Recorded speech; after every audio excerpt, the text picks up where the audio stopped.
hari inyigisho aho hanze zigisha ngo naho twosambana ngo nta ngorane turi mu buntu, zigisha ngo naho twokora ibindi byaha ibyo ari byo byose ngo nta kibazo turi mu buntu. Reka turabe Pawulo ibyo yandikiye Abaroma muri iki gice cya 5 umurongo wa 17, kw'igicumuro cyumwe cyatumye urupfu rushirwa ku ngoma n'umwe, abakira ubuntu n'ingabire yo kugororoka bisesekaye bazorushiriza gushirwa ku ngoma mu bugingo n'umwe, Yesu Kristo. Haleluya. Igice cya 6 umurongo wa 1 haravuga ngo nuko tuvuga iki? Mbega twame dukora ibyaha kugira ngo ubuntu bw'Imana bugwire? Yabishuye ngo biragahera. Biragahera no kuvuga ngo birakamba kure. Twebwe twapfuye ku cyaha twoba tukikibamwo gute? Ibi nivyo Pawulo yabandikiye Abaroma, ko twapfanye na Kristo tugapfa ku cyaha twoba tukikibamwo gute? Umurongo wa 6 uravuga ngo kandi tumenye iki, yuko umuntu wacu wa kera yabambanywe nawe kugira ngo umubiri w'icyaha uhindurwe ubusa nitwame tujakariye icyaha.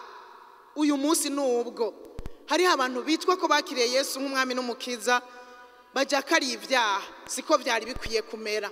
Ivyo biragahera ku bugingo bwacu. Umurongo wa 12, none rero icyaha ntikikabe ku ngoma mu mibiri yanyu izopfa ngo mwumvire ibyo yifuza, kandi ntimugahe icyaha imibiri yanyu ngo ikoreshwe no kugabitanya, ariko mwishikanira Imana nk'abazuke bavuye mu bapfuye. Haleluya. Impanuro niyi, nubwo turi mu buntu bw'Imana, turi mu buntu bw'Imana kuko Yesu yaraturihiye igihano cyari kitugenewe cyabaye kuri we. Igihano uyu munsi twebwe kituronkesha amahoro cyabaye kuri Yesu.